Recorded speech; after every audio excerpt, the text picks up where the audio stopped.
Hi students, good morning. So ఈరోజు వచ్చేసి మన టాపిక్ ఏంటంటే ఆల్రెడీ ప్రీవియస్ క్లాస్లో మాస్ డిఫెక్ట్ గురించి చెప్పుకున్నాం. అదేవిధంగా జస్ట్ బైండింగ్ ఎనర్జీ డెఫినేషన్ చెప్పుకున్నాం. ఈరోజు ఏంటంటే variation of binding energy per nucleon with mass number. మనకి ఇది లాంగ్ ఆన్సర్ కింద అడిగేవాడు ఒకప్పుడు. ఇప్పుడు ఏంటంటే మనకి ఇది ఈ ఇయర్ సిలబస్లో తీసేశాడు. కానీ మనకి దీని మీద ప్రాబ్లమ్స్ ఉంటాయి ఆబ్జెక్టివ్లో. సో ఇది అర్థమైతే మీకు ప్రాబ్లమ్స్ అనేవి ఈజీగా చేయగలుగుతాం. ఓకేనా? అయితే ఫస్ట్ ఆఫ్ ఆల్ ఆల్రెడీ మనం ప్రీవియస్ క్లాస్లో చెప్పుకున్నాం బైండింగ్ ఎనర్జీ అంటే ఏంటి. బైండింగ్ ఎనర్జీ అంటే the energy released when protons and neutrons are combine to form a nucleus. Protons neutrons combine అయ్యి ఒక న్యూక్లియస్ ఫామ్ అవ్వాలి అంటే ఎంతో కొంత ఎనర్జీ అనేది మనకి అక్కడ రిలీజ్ అవుతుంది. The energy release when protons and neutrons combine to form a nucleus. ఒక న్యూక్లియస్ తీసుకున్నప్పుడు న్యూక్లియస్లో ప్రోటాన్స్ న్యూట్రాన్స్ ఉంటాయి. ప్రోటాన్ న్యూట్రాన్స్ రెండు కంబైన్ అవ్వడం వల్ల న్యూక్లియస్ ఫామ్ అవుతుంది. సో వాటిని కంబైన్ చేసి ఉంచేది, బైండ్ చేసి ఉంచేది ఎవరు? Binding energy. దాన్నే మనం బైండింగ్ ఎనర్జీ అంటాం. అయితే ఈ బైండింగ్ ఎనర్జీకి ఇంకో డెఫినేషన్ కూడా ఉంది, అది కూడా చెప్పుకున్నాం. ఏంటి? The energy released, the energy required to break the nucleus into its constituent protons and neutrons. అంటే ఒక న్యూక్లియస్ బ్రేక్ అవ్వాలన్నా, ఒక న్యూక్లియస్ ఫామ్ అవ్వాలన్నా, లేదా ఒక న్యూక్లియస్ బ్రేక్ అవ్వాలన్నా ప్రోటాన్స్ న్యూట్రాన్స్ అన్ని విడివిడిగా ఒక న్యూక్లియస్ అనేది బ్రేక్ అవ్వాలన్నా నీకు ఎంతో కొంత ఎనర్జీ కావాలి. దాన్ని కూడా మనం ఏమంటామంటే బైండింగ్ ఎనర్జీ అంటాం. ఏమంటామమ్మా? Binding energy. అయితే ఇక్కడ మనం మాట్లాడేది బైండింగ్ ఎనర్జీ గురించి కాదు, binding energy per nucleon. Binding energy per nucleon. So average binding energy or binding energy per nucleon is called binding fraction. Binding fraction అంటారు. అంటే ప్రతి న్యూక్లియానికి మనం ఒక యాటమ్ తీసుకున్నప్పుడు యాటమ్ లోపల న్యూక్లియస్ ఉంటుందని చెప్పుకున్నాం. సో ఈ యాటమ్ లోపల ఉన్న న్యూక్లియస్ లోపల ఉన్న న్యూక్లియస్ లోపల ఎవరుంటారు? Protons and neutrons. So protons ని న్యూట్రాన్స్ ని కలిపి మనం ఏమంటామా? న్యూక్లియాన్స్ అంటాం. ఏమంటాం? న్యూక్లియాన్స్. సో న్యూక్లియస్ లోపల ఉన్న ఆ న్యూక్లియాన్స్ ని బట్టి మనకి ఏమవుతుందంటే బైండింగ్ ఎనర్జీ చేంజ్ అవుతూ ఉంటుంది. బైండింగ్ ఎనర్జీ అనేది చేంజ్ అవుతూ ఉంటుంది. సో అన్ని న్యూక్లియస్లకి ఒకే బైండింగ్ ఎనర్జీ ఉండదు. సో ఎందుకని? సో ఒక న్యూక్లియస్లో ఏదైనా ఒక యాటమ్ తీసుకున్నప్పుడు ఆ యాటమ్ యొక్క న్యూక్లియస్లో కొన్ని చోట్ల ఎక్కువ న్యూక్లియాన్స్ ఉండొచ్చు, కొన్నిట్లో తక్కువ న్యూక్లియాన్స్ ఉండొచ్చు. సో ఆ న్యూక్లియాన్స్ బట్టి, nucleons means mass number. Nucleons ఏంటమ్మా ఇక్కడ? Mass number. సో మాస్ నెంబర్ని బట్టి బైండింగ్ ఎనర్జీ పర్ న్యూక్లియాన్ అనేది చేంజ్ అవుతూ ఉంటుంది. సో అందుకని ఈ టాపిక్ నేమ్ ఏంటంటే variation of binding energy per nucleon with mass number. So మనకి ఇక్కడ ఏం చేశారంటే నెంబర్ ఆఫ్ న్యూక్లియస్లకి బైండింగ్ ఎనర్జీ ఫైండ్ అవుట్ చేశారు. సో ఫైండ్ అవుట్ చేసి ఈ binding energy per nucleon with mass నెంబర్కి బైండింగ్ ఎనర్జీ పర్ న్యూక్లియాన్కి ఒక గ్రాఫ్ అనేది డ్రా చేశారు. గ్రాఫ్ డ్రా చేసి దాని నుంచి మనకి ఎలా వేరీ అవుతుంది మాస్ నెంబర్ని బట్టి బైండింగ్ ఎనర్జీ అనేది ప్రతి న్యూక్లియాన్కి బైండింగ్ ఎనర్జీ పర్ న్యూక్లియాన్ అనేది ఎలా వేరీ అవుతుంది, దేనికి ఎలా ఉంటుంది అన్నది మనం ఈ గ్రాఫ్ని యూజ్ చేసుకొని తెలుసుకోవచ్చు అన్నమాట. So variation of binding energy per nucleon with mass number. ఓకేనా? అయితే ఒకసారి మీరు ఈ గ్రాఫ్ని అబ్జర్వ్ చేస్తే జనరల్గా అందరికీ తెలుసు, ఒక గ్రాఫ్ డ్రా చేస్తున్నామంటే నువ్వు ఎక్స్ యాక్సిస్ మీద ఏం తీసుకుంటున్నావు, వై యాక్సిస్ మీద ఏం తీసుకుంటున్నావు, ఫస్ట్ అది మీకు తెలియాలి. ఎవరెవరికి మధ్య నువ్వు గ్రాఫ్ డ్రా చేస్తున్నావు. సో ఏదైనా ఒక రెండింటి మధ్య గ్రాఫ్ డ్రా చేసినప్పుడు ఎక్స్ యాక్సిస్ మీద నువ్వు తీసుకునేది ఏంటి, వై యాక్సిస్ మీద నువ్వు తీసుకునేది ఏంటి ఒకసారి చూడండి. నేను ఇది ఎక్స్ యాక్సిస్ అనుకుంటున్నాను, ఇది వచ్చేసి వై యాక్సిస్ అనుకుంటున్నా. సో నేను ఎక్స్ యాక్సిస్ మీద మాస్ నెంబర్ తీసుకున్నా. ఎక్స్ యాక్సిస్ మీద ఏం తీసుకున్నానమ్మా? Mass number. It is denoted by A. Mass నెంబర్ని ఏ లెటర్తో డినోట్ చేస్తాం? ఏ లెటర్తో డినోట్ చేస్తాం. So mass number A. అయితే ఆ మాస్ నెంబర్ని నేను ఎలా తీసుకున్నానంటే స్టార్టింగ్ 0 నుంచి స్టార్ట్ చేశాను. 0, 50 అంటే ఈ 0 to 50 ఈ మధ్యలో 1, 2, 3, 4, 5, 6 అలా మాస్ నెంబర్స్ అన్నమాట. సో ఆ మాస్ నెంబర్స్ ఎవరికి ఎలా ఉన్నాయో అవి ఇక్కడ ఉంటాయి ఎలిమెంట్స్. 50 to 100 elements. 50 నుంచి 100 వరకు మాస్ నెంబర్ ఉన్న ఎలిమెంట్స్ ఇవి. 100 నుంచి 150 వరకు ఎవరికైతే మాస్ నెంబర్ ఉంటుందో ఆ ఎలిమెంట్స్ ఇవి. ఇది 150 to 200, 200 to 250. ఇదంతా కూడా మీరు పీరియాడిక్ టేబుల్, కెమిస్ట్రీ పీరియాడిక్ టేబుల్లో ఆల్రెడీ మీరు చూసే ఉంటారు. సో టోటల్గా ఎక్స్ యాక్సిస్ మీద మనం ఏం తీసుకున్నాం? మాస్ నెంబర్స్ తీసుకున్నాం. నెక్స్ట్ ఇది వై యాక్సిస్. వై యాక్సిస్ మీద నేను ఏం తీసుకున్నాను? Binding energy per nucleon. Binding energy per nucleon.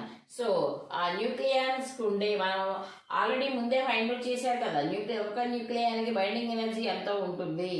So ఆ ఎనర్జీ ప్రతి న్యూక్లియానికి బైండింగ్ ఎనర్జీ ఎంత ఉంటుంది అన్నది ఈ వై యాక్సిస్ మీద తీసుకున్నాం.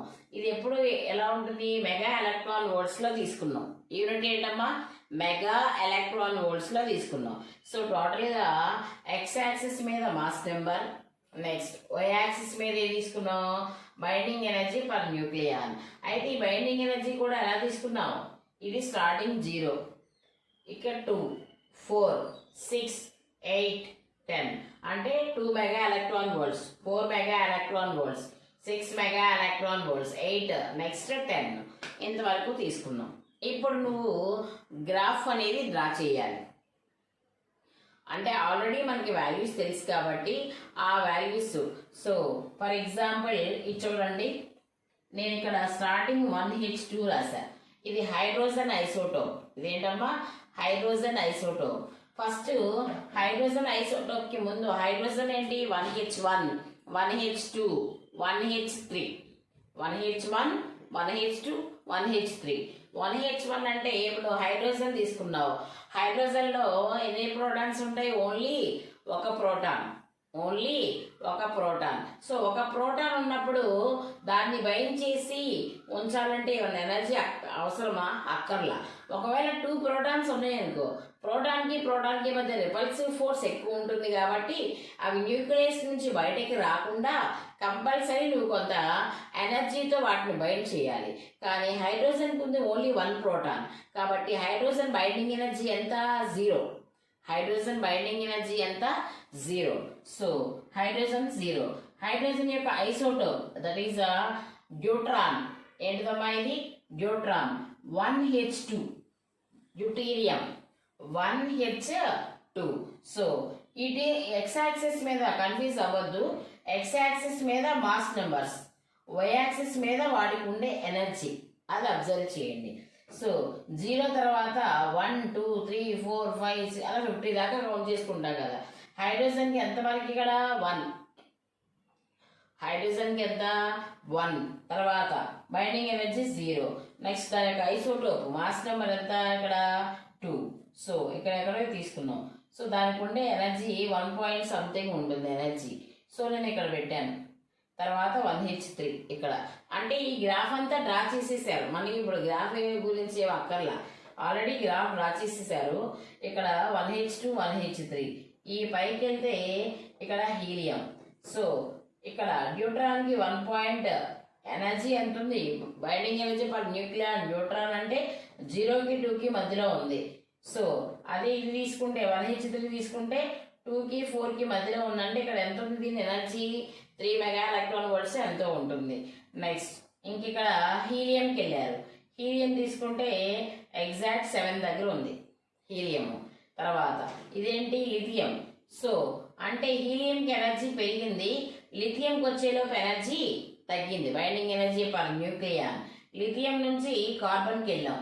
కార్బన్కి వెళ్తే ఎనర్జీ పెరిగింది, 8 అబోవ్ ఉంది ఎనర్జీ. సో కార్బన్ నుంచి నైట్రోజన్, సో నైట్రోజన్ కి తగ్గిపోయింది. మళ్ళీ ఆక్సిజన్ 16, ఆక్సిజన్ కి ఇంక్రీజ్ అయింది ఎనర్జీ. మళ్ళీ ఆక్సిజన్ 18, ఆక్సిజన్ యొక్క ఐసోటోప్ ఇది, దీనికి మళ్ళీ తగ్గింది. ఎక్కడికి వెళ్తే సల్ఫర్ పెరిగింది. సల్ఫర్ నుంచి మళ్ళీ ఇలా వెళ్తూ ఉంటే ఇదేంటి ఐరన్, ఐరన్ మాస్ నెంబర్ 56, దీనికి ఇంకా ఇంక్రీజ్ అయింది. సరే ఐరన్ నుంచి మళ్ళీ వచ్చే కొద్ది ఏంటి స్లోగా డిక్రీజ్ అవుతూ వచ్చింది. సో ఒక్కసారి మీరు ఈ గ్రాఫ్ని అబ్జర్వ్ చేస్తే మనకి ఏమి అర్థమవుతుంది? గ్రాఫ్ని అబ్జర్వ్ చేస్తే ఒకసారి చూడండి. ఓ యాక్సిస్ మీద బైండింగ్ ఎనర్జీ పర్ న్యూక్లియాన్ తీసుకున్నాం, ఎక్స్ యాక్సిస్ మీద మాస్ నెంబర్ తీసుకున్నాం.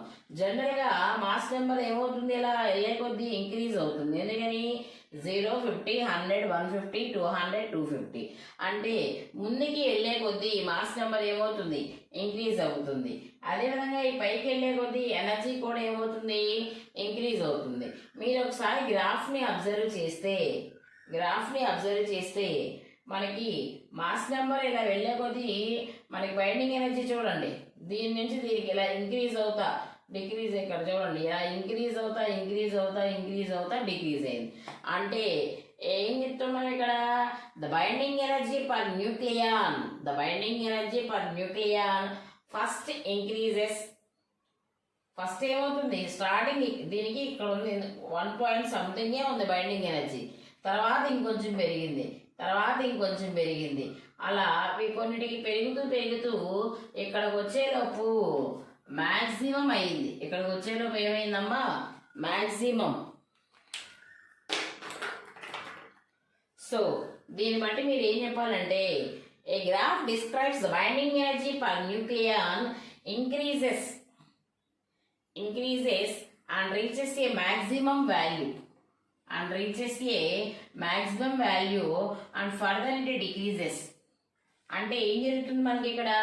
ఈ binding energy per nucleon first increase అవుతూ ఉంది. ఇంక్రీజ్ అయ్యి ఎక్కడికి వెళ్ళింది? మ్యాక్సిమం వాల్యూకి వెళ్ళింది. మ్యాక్సిమం వాల్యూకి వెళ్ళాక మళ్ళీ లైన్ ఏమవుతుంది, తగ్గిపోతుంది కదా, కిందకి వస్తుంది కదా లైన్. ఇంక్రీజ్ అయింది డిక్రీజ్ అయింది అనేది మీకు ఎలా తెలిసింది? చూడండి, ఈ బైండింగ్ ఎనర్జీ అబ్జర్వ్ చేయండి. బైండింగ్ ఎనర్జీ అనేది ఫస్ట్ ఇంక్రీజ్ అయింది, ఇలా ఇంక్రీజ్ అయ్యి మళ్ళీ డిక్రీజ్ అవుతుంది. సో విత్ మాస్ నెంబర్ నీకు మాస్ నెంబర్ ఎక్కడైతే తగ్గుతుందా, మాస్ నెంబర్ ఏం డిక్రీజ్ అవ్వదు. మనం ముందుకు వెళ్తూనే ఉన్నాం. సో ఈ ముందుకు వెళ్తూనే ఉన్నాం. మాస్ నెంబర్ని బట్టి అబ్జర్వ్ చేస్తే మనకేమర్థమైందమ్మా, బైండింగ్ ఎనర్జీ పర్ న్యూక్లియాన్ అనేది ముందు స్లోగా ఇంక్రీజ్ అవుతూ వెళ్ళింది. ఇంక్రీజ్ అయ్యాక ఇదేగా మ్యాక్సిమము, దీనికంటే మళ్ళీ పైన ఏమైనా ఉందా? లేదు, కిందకు వచ్చేస్తుంది లైన్. సో మ్యాక్సిమం వాల్యూకి వెళ్ళింది, తర్వాత తగ్గుతూ వచ్చింది. ఇది మనం ఫస్ట్ అబ్జర్వ్ చేస్తాం. అయితే నెక్స్ట్ ఏంటంటే, ఈ బైండింగ్ ఎనర్జీ పర్ న్యూక్లియాన్ బట్టి మనం ఏం తెలుసుకోవచ్చు? ఈ బైండింగ్ ఎనర్జీ పర్ న్యూక్లియాన్ ఏం రిప్రజెంట్ చేస్తుంది? బైండింగ్ ఎనర్జీ పర్ న్యూక్లియాన్ అనేది దేనికి మ్యాక్సిమం ఉంటుందో, it represent the stability of the nucleus. Binding energy per nucleon represents the stability of the nucleus. Nucleus అనేది స్టేబుల్గా ఉందా లేదా అన్నది ఈ బైండింగ్ ఎనర్జీ పర్ న్యూక్లియాన్ అనేది మనకి చెప్తుందన్నమాట. సో అంటే మీనింగ్ ఏంటంటే, బైండింగ్ ఎనర్జీ పర్ న్యూక్లియాన్ అనేది దేనికి మ్యాక్సిమం ఉంటుందో అది మోస్ట్ స్టేబుల్ ఎలిమెంట్ అన్నమాట. దేనికైతే మినిమం ఉంటుందో అది అన్స్టేబుల్ ఎలిమెంట్. అదేంటమ్మా, అన్స్టేబుల్ ఎలిమెంట్. సో ఒక ఎలిమెంట్ స్టేబుల్గా ఉంది లేదా ఒక న్యూక్లియస్ అనేది స్టేబుల్గా ఉంది లేదా అన్స్టేబుల్గా ఉంది అనేది మీకు ఎలా తెలుస్తుంది? బైండింగ్ ఎనర్జీ పర్ న్యూక్లియాన్ బట్టి. ఇక్కడ ఓన్లీ బైండింగ్ ఎనర్జీ అని మాట్లాడకూడదు, బైండింగ్ ఎనర్జీ పర్ న్యూక్లియాన్ అని చదువుకోవాలి. ఒకసారి చూడండి, మనకి ఇక్కడ ఐరన్ తీసుకుంటే ఐరన్ ఇది 8 కదా బైండింగ్ ఎనర్జీ, ఇది 8. కార్బన్కి 8 పైన కొంచెం ఎక్కువ ఉంది, ఆక్సిజన్కి ఇంకొంచెం ఉంది, సల్ఫర్కి ఇక్కడ 8.4 ఎంత ఉంది. ఐరన్కి రండి, ఐరన్కి 8.75 మెగా ఎలక్ట్రాన్ వోల్ట్స్ ఉంటుంది. ఐరన్కి బైండింగ్ ఎనర్జీ ఎంత ఉంటుందమ్మా? బైండింగ్ ఎనర్జీ పర్ న్యూక్లియాన్ ఎంత ఉంటుంది? 8.75 మెగా ఎలక్ట్రాన్ వోల్ట్స్ ఉంటుంది. ఎవరికి? ఐరన్కి. తర్వాత ఇక్కడ నుంచి కొంచెం తగ్గింది, తర్వాత ఇంకొంచెం తగ్గింది, ఇంకొంచెం తగ్గుతూ వచ్చింది. లాస్ట్ ఎలిమెంట్ ఏంటిది? Uranium, heavy nuclei. యురేనియం వినేమంటారు. యురేనియం యొక్క మాస్ నెంబర్ ఎంత? 238. మాస్ నెంబర్ ఎంత? 238. అంటే దట్ మీన్స్ హెవీ న్యూక్లియై అన్నమాట. సో యురేనియంకి వచ్చేలోపు బైండింగ్ ఎనర్జీ పర్ న్యూక్లియన్ ఎంత ఉంటుందంటే 7.6 మెగా ఎలక్ట్రాన్ వోల్ట్స్ ఉంటుంది. ఎంత ఉంటుంది? 7.6 మెగా ఎలక్ట్రాన్ వోల్ట్స్ ఉంటుంది. మళ్ళీ తీసుకుందాం అనుకో, ఇది 1 పాయింట్ సంథింగ్ ఎంత ఉంటుంది. సో ఇప్పుడు మీరు అబ్జర్వ్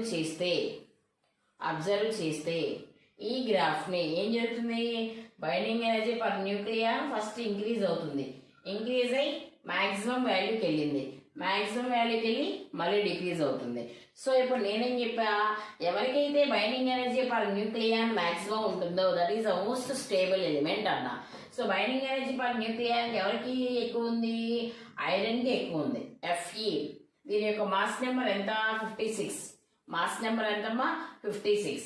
సో దీనికి మనకి మోస్ట్ స్టేబుల్ ఎలిమెంట్ అనమాట. ఇదేంటి? Most stable element. అదే మనం యురేనియం తీసుకున్నాం అనుకో, యురేనియంకి బైండింగ్ ఎనర్జీ పర్ న్యూక్లియర్ తగ్గిపోయింది. ఎంత? 7.6. సో ఇదేంటి? Unstable element. ఇదేంటమ్మా? Unstable element. నెక్స్ట్ ఈ గ్రాఫ్లో మీరు ఇంకొకటి అబ్జర్వ్ చేస్తే ఒకసారి చూడండి. Binding energy 2, 4, 6, 8. 8కి పైన కార్బన్, ఆక్సిజన్, సల్ఫర్, ఐరన్, వీటి పక్క నుంచి ఇవన్నీ ఉన్నాయి కదా ఇక్కడ వరకు. ఇక్కడ నుంచి మళ్ళీ తగ్గిపోయింది, ఇక్కడ నుంచి ఏమవుతుంది? తగ్గిపోయింది. ఈ పైన వీటి వరకు ఏంటంటే ఇది maximum binding energy per nuclear. So ఈ మ్యాక్సిమం అంటే 8.75. వీటన్నిటికి కూడా 80 ఎబో ఉంది. Binding energy per nuclear value ఎంత ఉంది? 80 ఎబో ఉంది. 80 ఎబో ఉంది అంటే మనం ఏం చెప్పొచ్చు అంటే మనకి 30 less than mass number less than 170. Binding energy maximum binding energy per న్యూక్లియర్కి దగ్గరగా ఉన్నాయి ఈ రేంజ్లో ఉన్న ఎలిమెంట్స్. ఎక్కడ? 30 లెస్ దాన్ ఏ లెస్ దాన్ 170 అన్న. అంటే ఏంటంటే ఈ 30కి ఎబో 170కి బిలో, 30కి ఎబో 170కి బిలో మాస్ నెంబర్స్, 30కి ఎబో 170కి బిలో. సో ఈ మధ్యలో ఉన్నవి మనకేంటంటే ఏం జరుగుతుంది? మనకి ఈ మ్యాక్సిమం బైండింగ్ ఎనర్జీకి మాస్ నెంబర్ 30. ఓకే, మనకి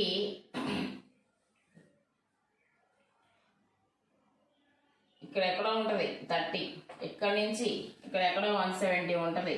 ఈ మధ్యలో ఉన్న మాస్ నెంబర్ ఇంత రేంజ్ ఉన్న ఎలిమెంట్స్ అన్నిటికీ కూడా బైండింగ్ ఎనర్జీ పర్ న్యూక్లియర్ అనేది మ్యాక్సిమం బైండింగ్ ఎనర్జీకి దగ్గరలో ఉంది, మ్యాక్సిమం బైండింగ్ ఎనర్జీకి దగ్గరలో ఉంది అని అర్థమైంది.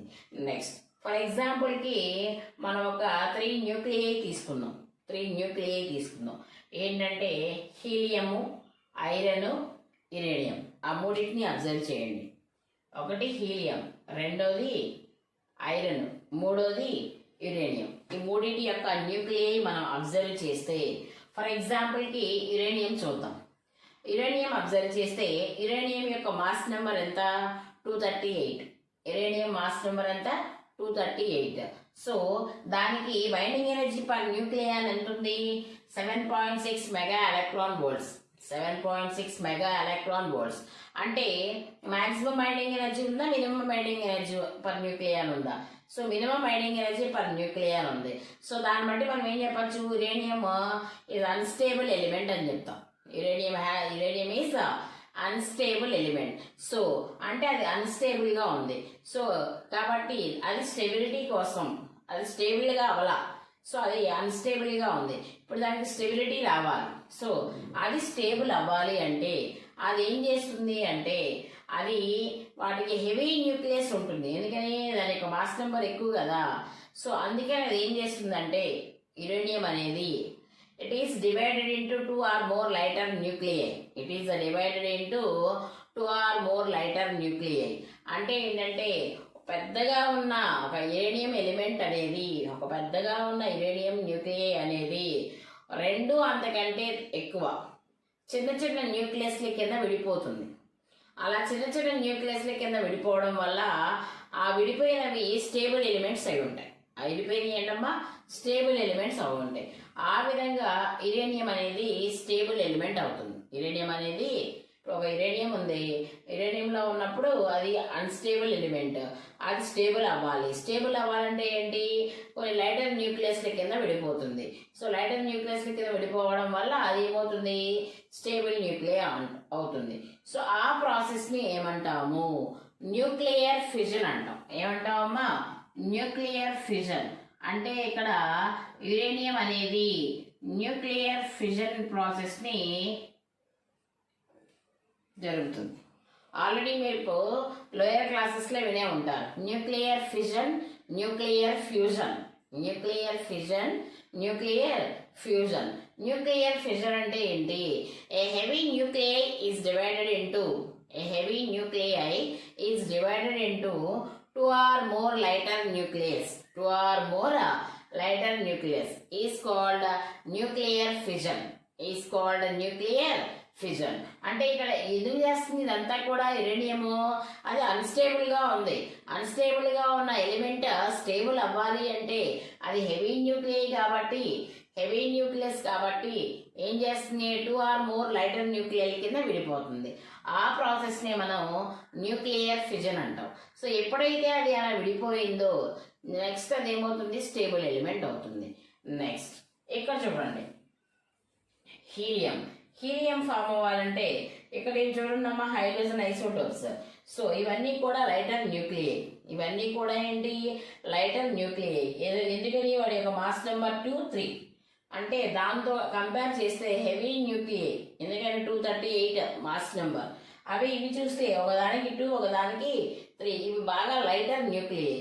So 2 lighter nucleus are combine to form a heavy nuclei. 2 lighter nucleus are combined to form a heavy nucleus. That is called nuclear fusion. That is called nuclear fusion. So ఇక్కడ ఏం అవుతుంది అంటే మనకి ఇక్కడ హీలియం తీసుకుంటే దగ్గరగా 7 దాకా ఉంది. ఇక్కడ ఎంత ఉంది 7 దాకా ఉంది. ఇది స్టేబుల్ ఎలిమెంట్. దీని మాస్ నెంబర్ని బట్టి ఇది కొంచెం స్టేబుల్గానే ఉన్నట్టు, ఎందుకని ఇక్కడ 4 మాస్ నెంబర్. అందుకని ఈ లైటర్ న్యూక్లియస్లు కలిసి లైటర్ న్యూక్లియస్ ఆఫ్ హైడ్రోజన్ యొక్క లైటర్ న్యూక్లియస్లో ఏమైనా 2 లైటర్ న్యూక్లియస్లు కంబైన్ అయ్యి హెవీ న్యూక్లియస్ ఫామ్ అవుతాయి. అంటే ఇక్కడ హైడ్రోజన్స్ ఐసోటోప్స్ ఉన్నాయి కదా, ఇవి లైటర్ న్యూక్లియస్. ఇవి కంబైన్ అయ్యి మనకి ఏమవుతుంది హీలియం ఆటం అనేది ఫామ్ అవుతుంది. ఎందుకని ఆల్రెడీ హీలియం అనేది ఇక్కడ స్టేబుల్ ఎలిమెంట్. హీలియం అనేది ఏంటమ్మా స్టేబుల్ ఎలిమెంట్.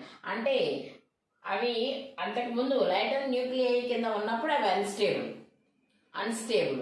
సో అవి స్టేబుల్ అవ్వాలంటే ఏమవుతాయి 2 or more lighter nuclei combine to form a heavy nucleus. That process is called nuclear fusion. ఆ ప్రాసెస్ని ఏమంటాం న్యూక్లియర్ ఫ్యూజన్ అంటాం. సో దీనికి డిఫరెన్స్ ఏంటి, ఫిజన్కి ఫ్యూజన్కి డిఫరెన్స్ ఏంటి అంటే ఫిజన్ అంటే ఏంటంటే ఒక హెవీ న్యూక్లియస్ ఉంది, ఆ హెవీ న్యూక్లియస్ అనేది బ్రేక్ అవుతుంది, 2 లైటర్ న్యూక్లియస్ల కింద విడిపోతుంది. హెవీ న్యూక్లియై అనేది 2 లైటర్ న్యూక్లియై కింద విడిపోతుంది. దాన్ని న్యూక్లియర్ ఫిజన్ అంటాం. ఇక్కడ ఏం జరుగుతుంది 2 లైటర్ న్యూక్లియై చిన్న lighter nuclei combine to form a heavy nucleus. చిన్నగా కలిసి పెద్దదిగా మారితే న్యూక్లియర్ ఫ్యూజన్, పెద్దది చిన్నవిగా మారితే న్యూక్లియర్ ఫ్యూజన్. ఇది కానీ ఎందుకు చేస్తున్నాయి అంటే వాటి యొక్క బైండింగ్ ఎనర్జీ పర్ న్యూక్లియర్ అనేది తక్కువగా ఉంది, అందువల్ల అవి అన్స్టేబుల్ ఎలిమెంట్స్. సో అవి స్టేబుల్ అవ్వాలి కనుక సో అక్కడేమో అది హెవీ న్యూక్లియస్ కాబట్టి న్యూక్లియర్ ఫ్యూజన్ జరుగుతుంది, ఇక్కడేమో ఇవి లైటర్ న్యూక్లియస్లు కాబట్టి న్యూక్లియర్ ఫ్యూజన్ జరుగుతుంది. నెక్స్ట్ దీనికి వెళ్దాం. ఇదేంటి సో ఐరన్ కి బైండింగ్ ఎనర్జీ పర్ న్యూక్లియాన్ ఎంత అంటే maximum 8.75 are 8.8, 8.75 or 8.8 mega electron volts. So iron has maximum binding energy per nucleon. So iron ki maximum binding energy undi kabatti this is the most stable element. This is the most stable element. So iron అనేది stable element కాబట్టి ఇది fusion చేస్తే చేయొచ్చు లేదా fusion చేసుకోవచ్చు, అది దాని ఇష్టం అనమాట. మామూలుగా అయితే అదేంటి స్టేబుల్ ఎలిమెంట్ కాబట్టి ప్రాబ్లం ఏమీ లేదు. సో ఇప్పుడు ఈ గ్రాఫ్ నుంచి మనకు అర్థమైంది ఏంటి? సో ఈ గ్రాఫ్ నుంచి మనకి అర్థమైంది ఏంటి? మనం ఏం చేస్తున్నాం, ప్రతి న్యూక్లియానికి బైండింగ్ ఎనర్జీ ఫైండ్ అవుట్ చేసాం. బైండింగ్ ఎనర్జీ ఫైండ్ అవుట్ చేసి ఎక్స్ యాక్సిస్ మీద మాస్ నెంబర్స్, వై యాక్సిస్ మీద బైండింగ్ ఎనర్జీ పర్ న్యూక్లియర్ తీసుకొని గ్రాఫ్ డ్రా చేసాం. ఈ గ్రాఫ్ డ్రా చేస్తే మనకి గ్రాఫ్ ఎలా అనిపించింది? Starting binding energy per nuclear increase అయ్యి మాక్సిమం వాల్యూకి వెళ్ళి మళ్ళీ ఏమైంది, డిక్రీజ్ అవడం అబ్జర్వ్ చేస్తాం విత్ మాస్ నెంబర్ ఇంక్రీజ్ అయ్యే కొద్దీ ఇది కూడా ముందు ఇంక్రీజ్ అయింది, మాక్సిమం వాల్యూకి వెళ్ళింది, మళ్ళీ డిక్రీజ్ అయింది. అయితే ఎక్కడైతే మాక్సిమం వాల్యూకి వెళ్ళిందో బైండింగ్ ఎనర్జీ పర్ న్యూక్లియర్ ఎవరికి ఎక్కువ ఉంటే అది మోస్ట్ స్టేబుల్ ఎలిమెంట్. సో ఇది ఎక్కువ ఉంది కాబట్టి ఇది మోస్ట్ స్టేబుల్ ఎలిమెంట్. ఈ చివర హెవీ న్యూక్లియస్లు కానీ లైటర్ న్యూక్లియస్లు కాదు తీసుకుంటే అవి ఏంటంటే unstable elements. So unstable elements stable అవడానికి న్యూక్లియర్ ఫ్యూజన్ జరిపింది. సో టోటల్గా ఈ గ్రాఫ్ నుంచి మనకి అర్థమైంది అంటే బైండింగ్ ఎనర్జీ పర్ న్యూక్లియాన్ అనేది బైండింగ్ ఎనర్జీ పర్ న్యూక్లియాన్ని బట్టి అది ఎక్కువ ఉందా తక్కువ ఉందా, ఎక్కువ ఉంటే ఆ ఎలిమెంట్ అనేది స్టేబుల్ ఎలిమెంట్ అవుతుంది, తక్కువ ఉంటే అది అన్స్టేబుల్ ఎలిమెంట్ అవుతుంది. సో ఒక న్యూక్లియస్ అనేది స్టేబుల్గా ఉందా అన్స్టేబుల్గా ఉందా అన్నది ఈ గ్రాఫ్ నుంచి మనం తెలుసుకోవచ్చు. ఇది variation of binding energy with mass number, variation of binding energy with mass number. ఓకేనా? నెక్స్ట్ వచ్చేసి ఇంకొక చిన్న టాపిక్ చెప్పుకుందాం మనం. ఆల్రెడీ అది ముందే చెప్పాలి, ఏంటంటే న్యూక్లియర్ ఫోర్సెస్.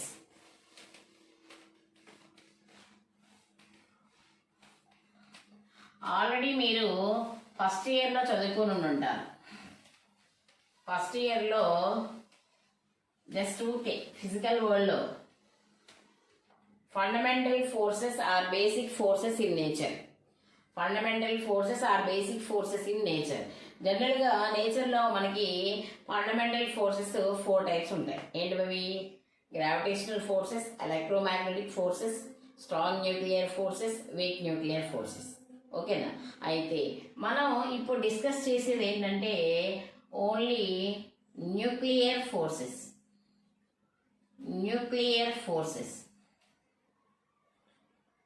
ఏంటమ్మా అవి? Nuclear forces. So nuclear forces అంటే ఏంటి? These are the most attractive forces. ఈ న్యూక్లియర్ ఫోర్సెస్ అనేవి attractive forces which holds the nucleons together in the nucleus. These are the most attractive forces which holds the nucleons in the nucleus. అంటే meaning ఏంటంటే for ఎగ్జాంపుల్కి నేను ఒక atom తీసుకున్నా. Atom లోపల ఎవరు ఉంటారమ్మా? అందరికీ తెలుసు కదా, న్యూక్లియస్ ఉంటుంది. ఆటం లోపల ఎవరు ఉంటారు? న్యూక్లియస్ లోపల ఎవరు ఉంటారు? Protons, neutrons.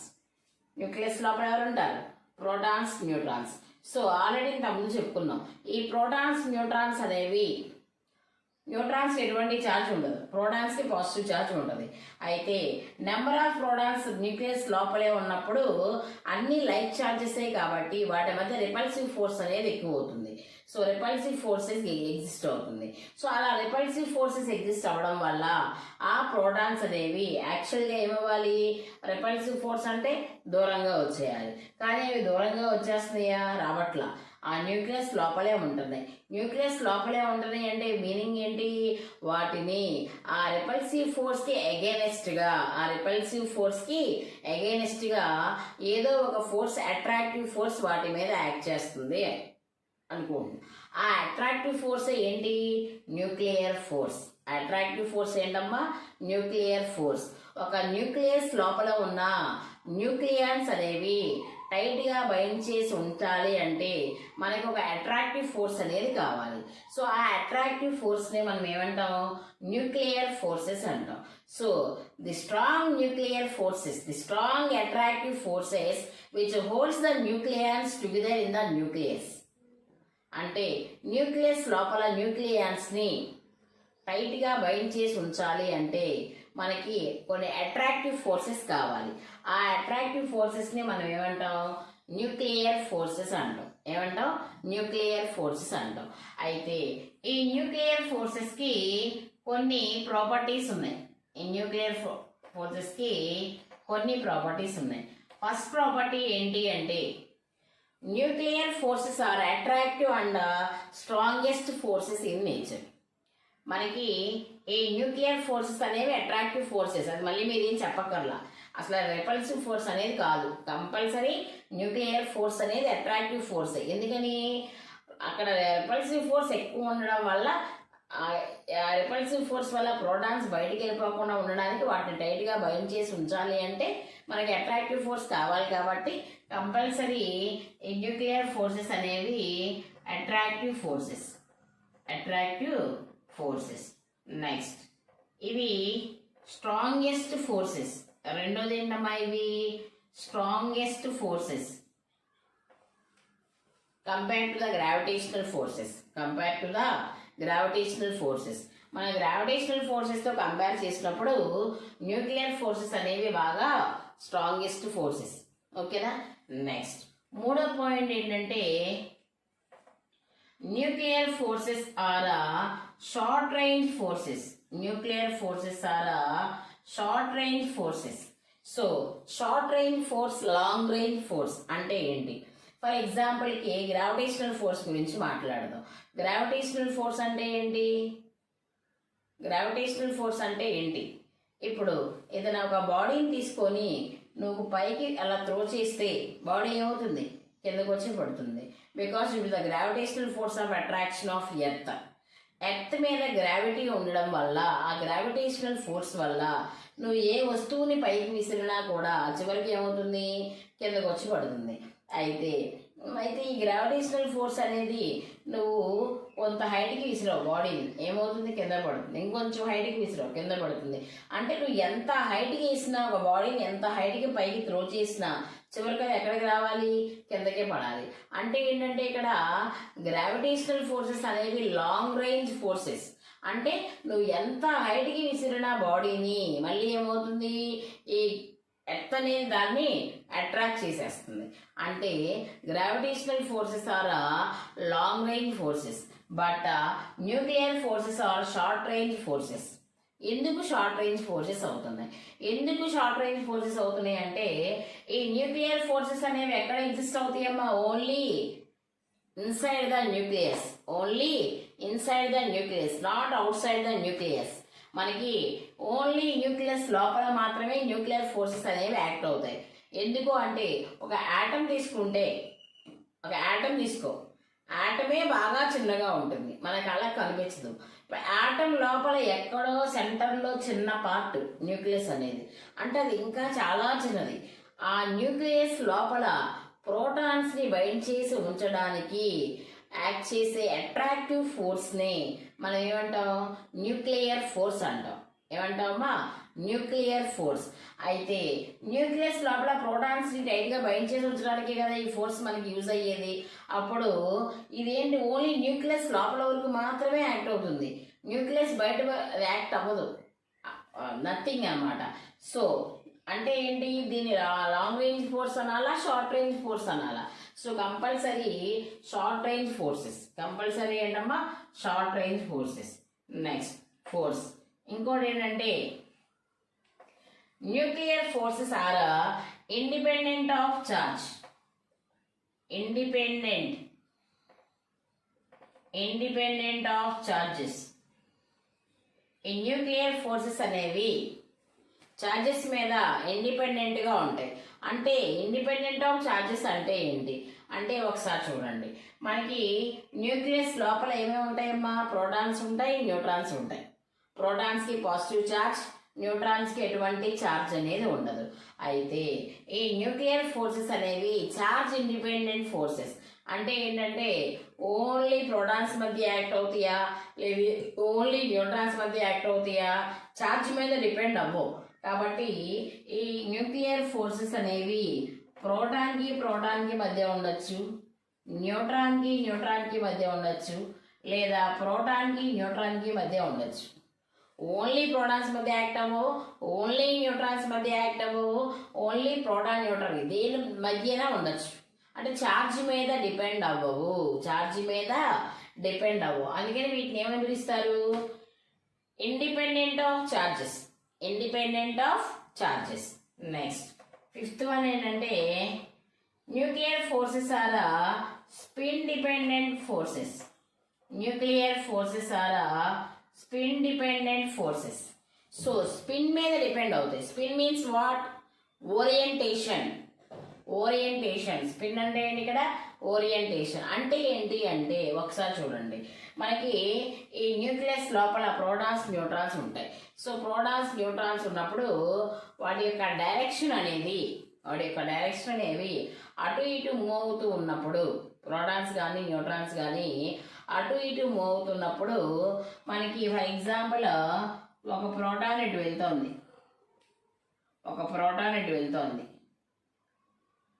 ఇంకో న్యూట్రాన్ కూడా ఇటే వెళ్తోంది, ఇంకో ప్రోటాన్ ఇటు వెళ్తోంది, ఇంకో న్యూట్రాన్ ఇటు వెళ్తోంది. దీన్ని అబ్జర్వ్ చేస్తే ప్రోటాను యాంటీ క్లాక్ వైజ్ డైరెక్షన్లో వెళ్తోంది, ఇక్కడ న్యూట్రాన్ యాంటీ క్లాక్ వైజ్ డైరెక్షన్లో వెళ్తోంది. అంటే ఇది ఏ డైరెక్షన్ అయినా కానీ ఇవి రెండు ప్యారల్గా ఒకే డైరెక్షన్లో వెళ్తున్నాయి కదా. ప్రోటాన్ న్యూట్రాన్ రెండు కూడా ఒకే డైరెక్షన్లో వెళ్తున్నాయి. అలా ప్యారలల్గా ఒకే డైరెక్షన్లో వెళ్తే అక్కడ న్యూక్లియర్ ఫోర్స్ అనేది స్ట్రాంగ్గా ఉంటుంది.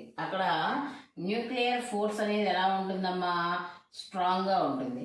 అది ఇక్కడ అబ్జర్వ్ చేయండి. ప్రోటాన్ ఏమో క్లాక్ వైజ్ డైరెక్షన్లో తిరుగుతుంది, న్యూట్రాన్ ఏమో యాంటీ క్లాక్ వైజ్ డైరెక్షన్లో తిరుగుతుంది. అంటే ఏంటి? ఇక్కడ ఇవి రెండు ఒక డైరెక్షన్లో తిరగట్లా, ఒకటి ఇటువైపు తిరిగితే ఇంకోటి ఇటువైపు తిరుగుతుంది. అంటే యాంటీ ప్యారలల్ డైరెక్షన్లో ఉన్నాయి. సో ఇలా యాంటీ ప్యారలల్ డైరెక్షన్లో ఉన్నప్పుడు వాటి మధ్య న్యూక్లియర్ ఫోర్సెస్ అనేవి వీక్గా ఉంటాయి. ఎలా ఉంటాయి? వీక్గా ఉంటాయి. కాబట్టి nuclear forces are spin dependent. Compulsory spin మీద డిపెండ్ అవుతాయి. Spin means orientation, that means direction of the nucleons. So ఇది స్పిన్ డిపెండెంట్.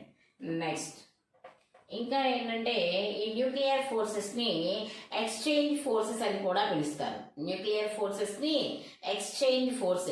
ఎక్స్చేంజ్ అంటే ఏంటి? ఇప్పుడు ఎవరైనా ఇద్దరు ఫ్రెండ్స్ ఉన్నారనుకోండి, నా దగ్గర ఉన్నది తనకి ఇస్తా, తన దగ్గర ఉన్నది నేను తీసుకుంటాను. అంటే ఎక్స్చేంజ్ చేసుకోవడం, మార్పిడి అనమాట. మన దగ్గర ఉన్నది వాళ్ళకి ఇవ్వడం, వాళ్ళకి దగ్గర ఉన్నది మనం తీసుకోవడం, అలా ఎక్స్చేంజ్ చేసుకోవడం. సో ఇక్కడ న్యూక్లియర్ ఫోర్సెస్ కూడా ఎక్స్చేంజ్ ఫోర్సెస్ అంటాం. ఎందుకంటే న్యూక్లియన్స్ అనేవి పై మిజాల్స్ని ఎక్స్చేంజ్ చేసుకుంటాయి. పై మిజాల్స్ అంటే ఏంటంటే ఇవన్నీ కూడా సబటామిక్ పార్టికల్స్ అన్నమాట. వీటిని ఎక్స్చేంజ్ చేసుకుంటూ ఉంటాయి. అందుకని వీటిని ఎక్స్చేంజ్ ఫోర్సెస్ అంటాం.